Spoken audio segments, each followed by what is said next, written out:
Hello everyone, welcome back to my channel. Today I'm going to be doing a quick little video talking about how to optimize your mixdowns for listening on multiple different devices. Now you might have like your good setup in your room or wherever you're making music, like your headphones or your studio monitors, and things might sound great there. But you might notice, say you go to listen to your mix on like car speakers, phone speakers, or even just like different monitors, your mix might actually sound significantly worse, and we're going to be going over a couple of the reasons why that's happening, and some things you could do to make it sound better on inferior systems. So don't forget to drop a like and subscribe if this video does end up helping you out. But with that said, we're going to go ahead and get right into this here. I've put together a very short, just 8-bar loop, where we're going to be doing some optimization to make this sound a little bit better on different systems. So right now it sounds like this.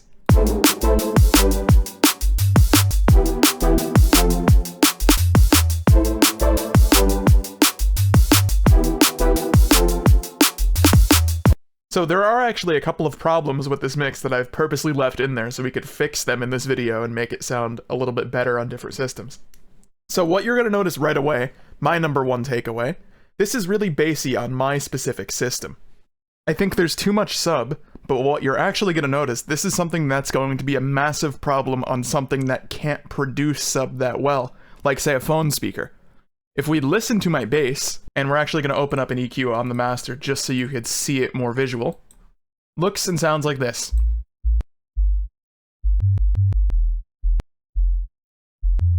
So what's actually happening here, this is just a sine wave. There's nothing else. And say you're listening on something like a phone, if you're even watching this video here, chances are you probably can't hear that, or if you can, not well. Let's say you're listening on a device that can't really output sub that well. That's going to sound like this. See, we're getting some of the higher notes, but all the actual powerful sub notes are just gone. Let's take it a step further. Say you can't hear anything below like 150.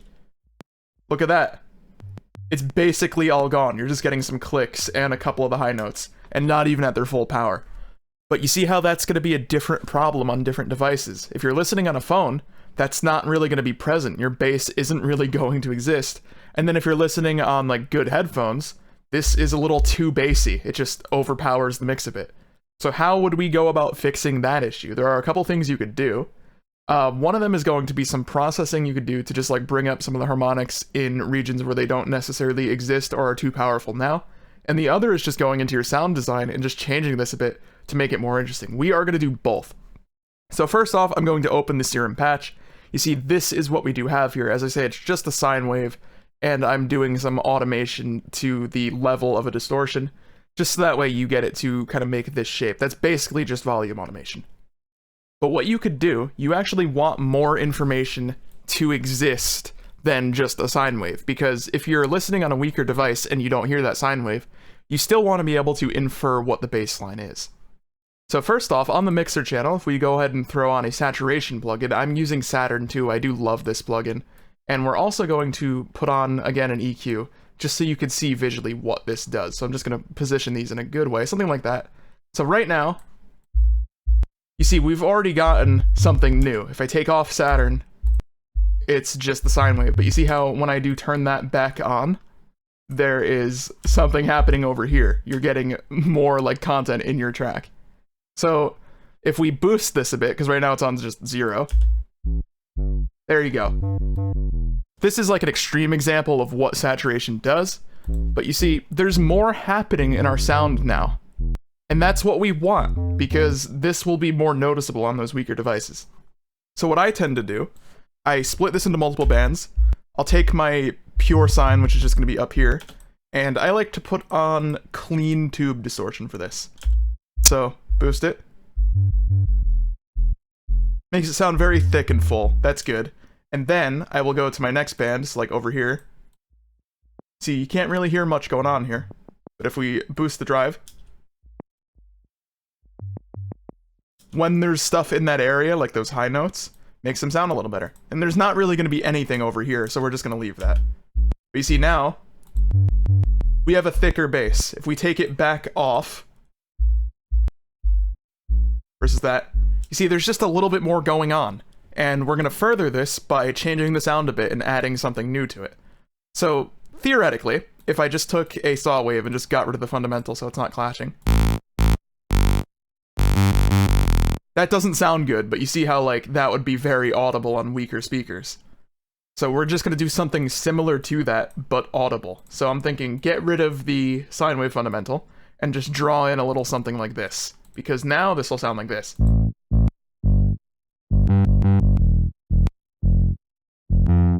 So how can we make that good? I'm thinking actually make it stereo, so it's a nice wider sound.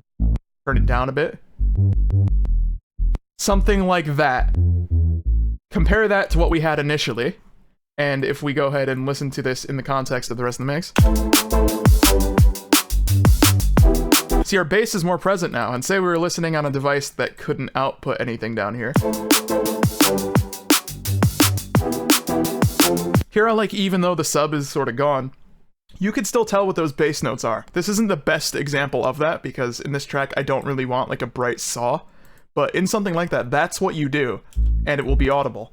There's also a nice little trick I do to make the bass a bit punchier. I'll take a new LFO, drag it to coarse pitch over here on both of my oscillators, and we will turn this onto envelope, so it's hitting every single time the note hits, and just do a quick declining shape like this. So, to demonstrate what that does in like a more obvious manner, it's like a pitch fall.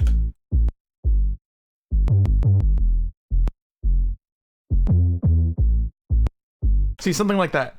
It just makes more happen in your track for that specific instance, and that will be super noticeable because it's starting up high and going low. I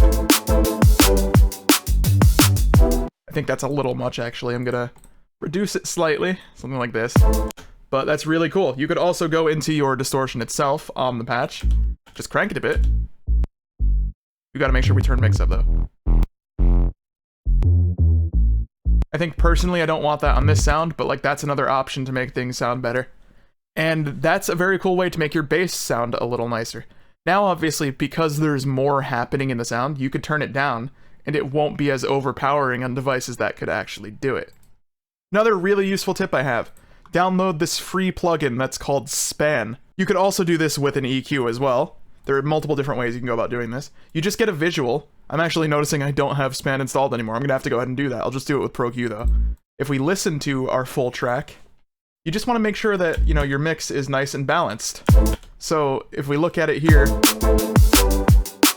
you see, it's pretty flat. There's a bit going on in the tops, but like it's not like the bass is sticking out up to here and then everything else is like super subdued. Like it doesn't sound like this. It's not too bassy.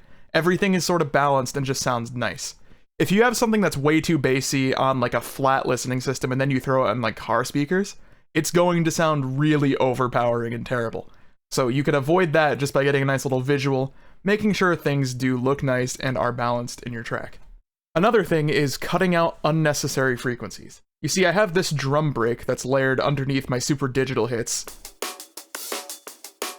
And what I actually did, if we open up that in the mixer, I have this EQ, and all I did there is cut out the snare fundamental, and then rolled off all the lows.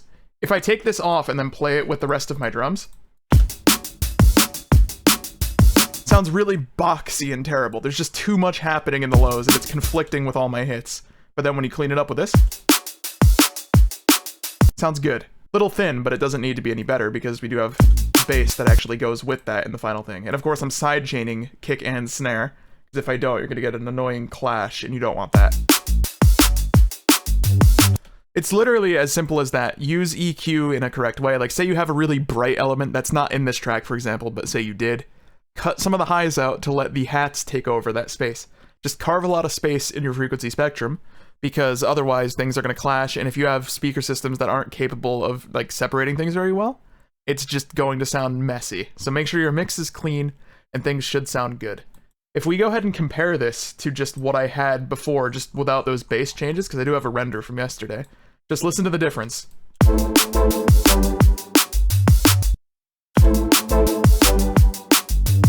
See, that bass is really all that's different, but it's different enough where it's going to sound good on a worse speaker system. And you can tell that if you're watching this video on a phone, you could hear the bass here, at least a little bit, but you can't hear it in that initial render.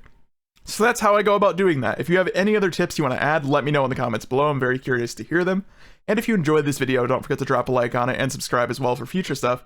But that'll wrap us up here. Thank you for watching, and I'll catch you in the next video.